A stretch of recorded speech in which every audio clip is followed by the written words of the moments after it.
But there was something, I don't remember the whole thing, but there was something like saving ourselves from the fire. So that should be our main, what should be our main goal? Saving ourselves. First, you have to save yourself. Before you can do anything, before you are going to be useful, you have to save yourself, from destruction. First, I said what? That one I put my words, yes? Save yourselves. May Allah save us from ourselves. Save us from ourselves. That should be our main goal. We are in the Naksibendi way. We have to save ourselves from what? From our ego. Yes? So we need to save ourselves then. Because if we don't save ourselves from the ego will lead us to fire. So we're saving ourselves from the fire. Saving ourselves from all those things that is going to cause disruption and destruction, not only to ourselves but to others. The danger of the ego is, according to the power of a man. If the man doesn't have power, most he can do is maybe he kills himself. But if a man has power, he will burn down the whole world, and then he kills himself. Yes? And the ego wants to be the most powerful. The ego never says, no, I'm okay. I'm okay being a potato farmer. I'm okay being a shepherd. This 21st century, Dajjal era, they're teaching kids, you can be as high, as powerful as you want. What do you want to be? Astronaut. What do you want to be? King. What do you want to be? President. Teaching from a very young age, your ego can be as big as you want. Why you want to be? It's okay if somebody says, I want to be an astronaut, but you have to go forward more, deeper even more. Why? Kid doesn't know. If the kid, then give him a good reason. We are believers. It has to be for the sake of Allah. You want to be president. It has to be for the sake of Allah. Otherwise, the kid is just going to become what it wants to be according to how the world is telling it how to be, which is not for the sake of Allah. For the sake of itself, its ego, for the pleasures and the treasures of its ego. So,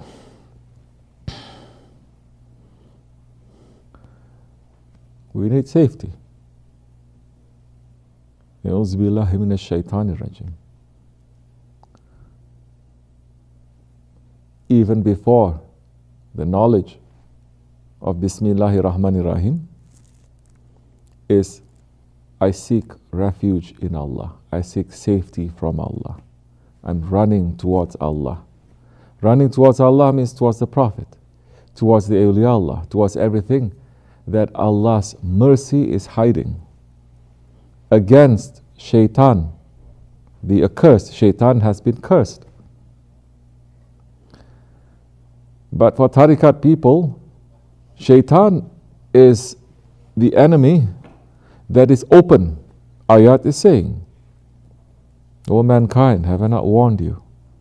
Have I not made it forbidden for you? Have I not told you not to worship shaitan? Because he is your open enemy. It's coming from Surah Yasin. And for tariqat people, for intelligent people, people who are thinking, enemies, there are many different kinds. But basically two kinds. There's open and there is hidden. Yes? There is an open enemy and there is a hidden enemy. Which one is more dangerous? The hidden one.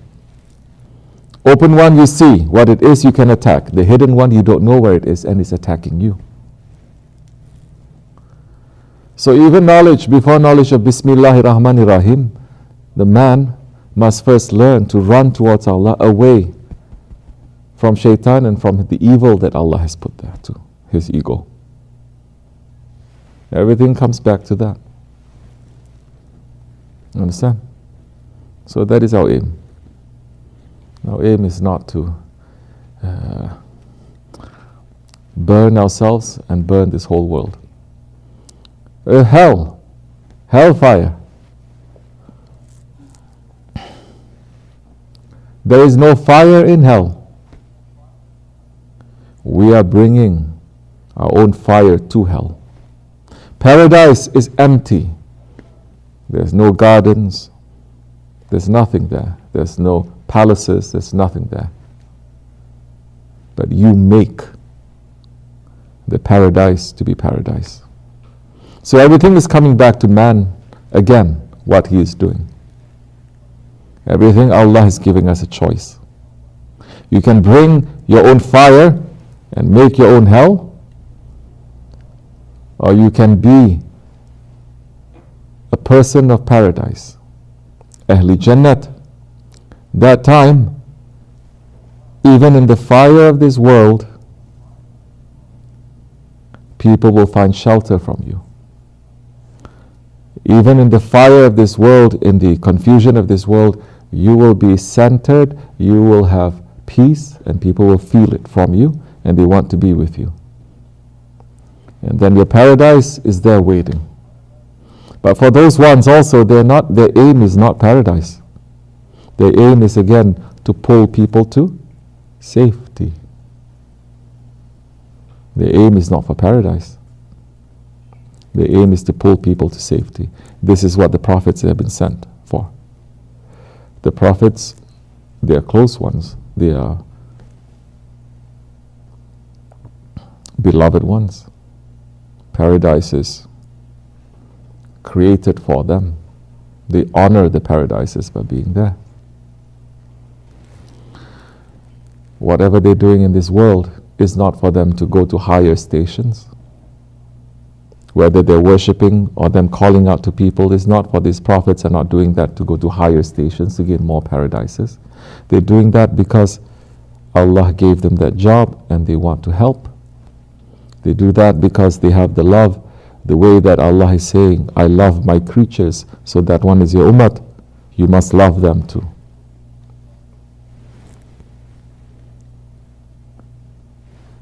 As the Prophet ﷺ said,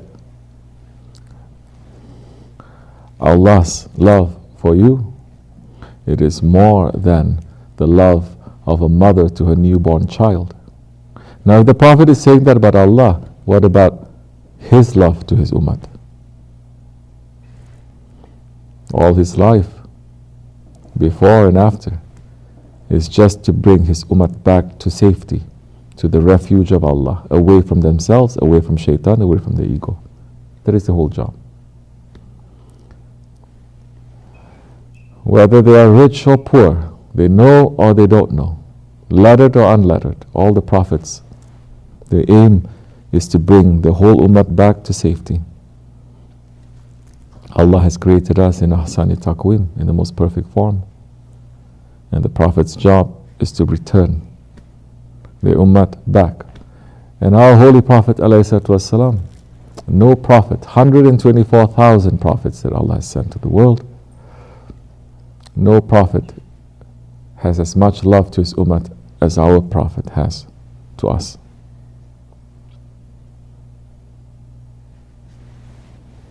So now,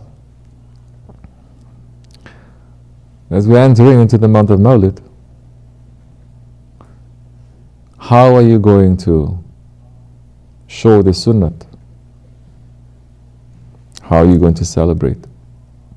How are you going to show the love to the Prophet ﷺ? There are many ways. So many people will sing. So many people will dance. So many people recite poetry.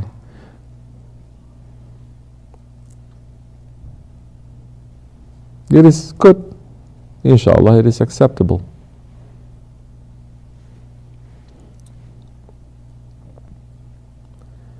But what is the Prophet ﷺ's work? What is his job? Is his ummah.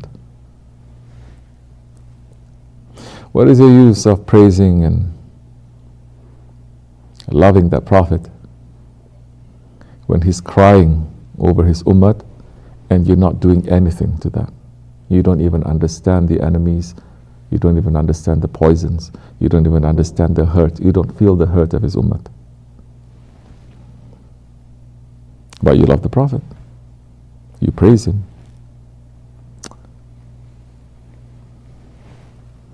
It's like you have a son. You have someone who loves you very much. Your son is in need of help. He's suffering. You cannot reach him directly. But this one who loves you so much, praising you, saying, I'm your best friend, you're the best person, this one can reach, but he's not reaching to your son. How that's going to make you feel? How that's going to make you feel?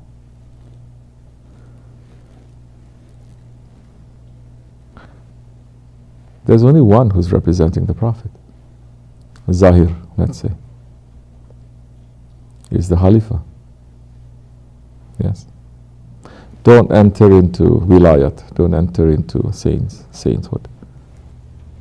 The one who is representing the Prophet in the face of this world is the Khalifa. Because Hazrat Abu Bakr Siddiq is the first Khalifa, no? Who was he representing? The Prophet ﷺ.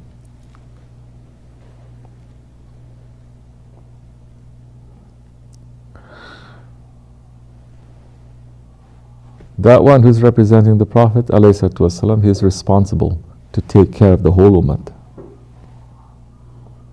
When he was removed by unbelievers, when he was removed by the hypocrites, the whole ummah started cracking, burning everywhere, non-stop bloodshed continuing.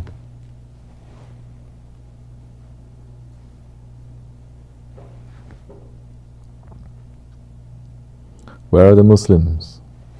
Let's begin with the scholars and the alims and the sheikhs.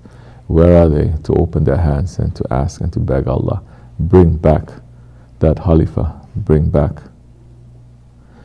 the representative of the Prophet to take care of the ummah? Where are those? They're not. They will not. They got those positions by not saying those things.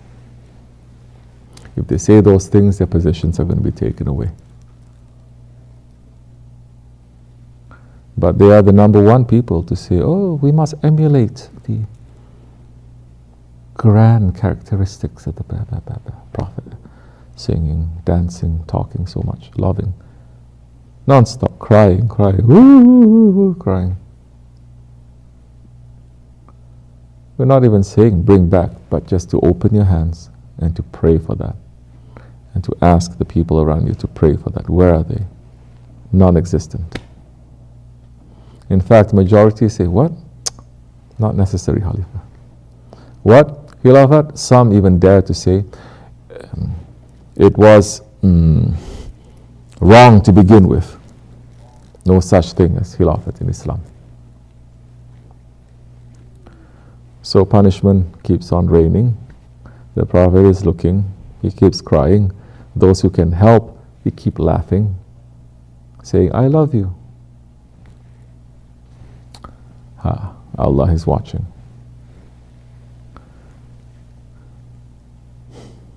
Where your hands can reach, help. These days it is very rare to even find people to be able to help properly, yes? So many we cannot reach. Some that are within reach, they refuse, they don't understand, they reject. So whoever that you have around you, that you can help, try to help. Help with guidance. Don't help according to your own ego also.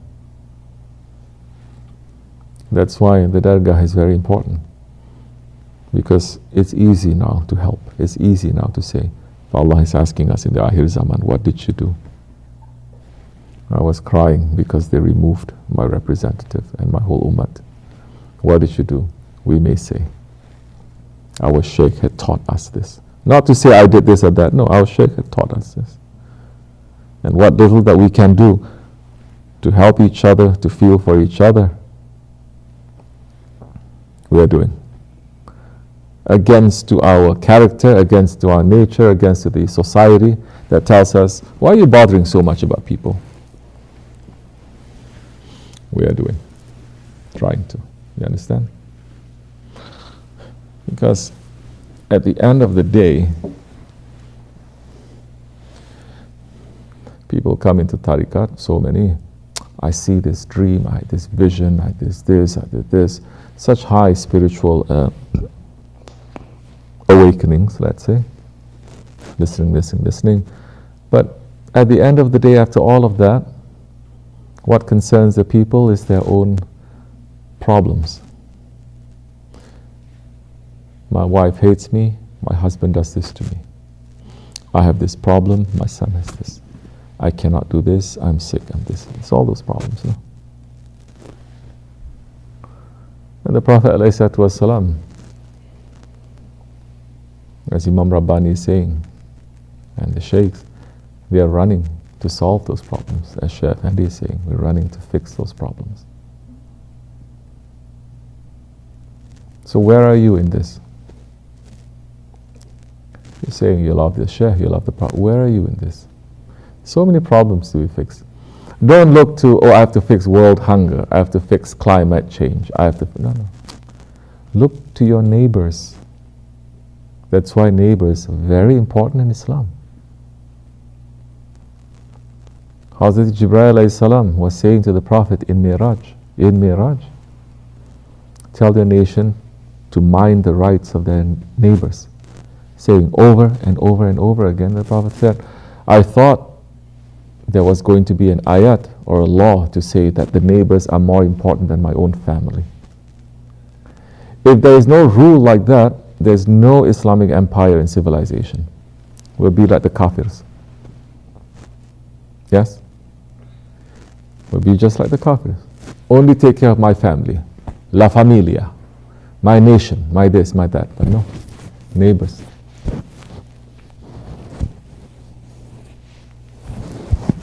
"40 houses east, 40 houses west, 40 houses north, 40 houses south.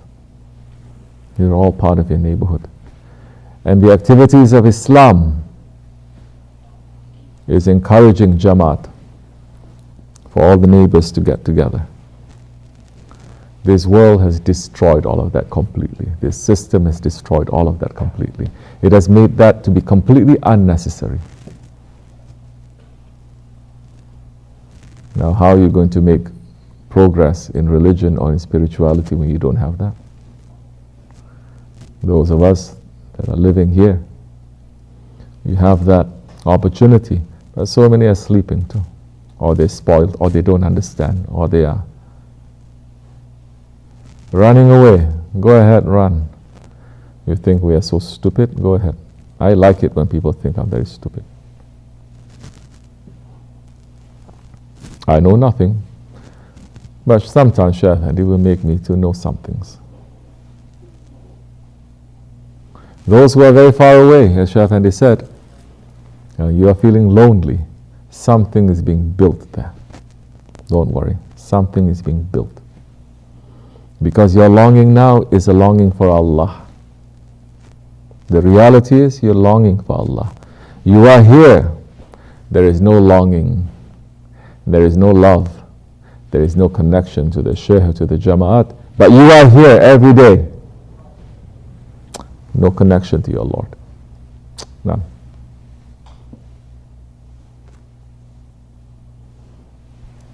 So, we must wake up, inshallah. One way or another, they will wake us up. Assalamu alaikum wa rahmatullah. Al-Fatiha.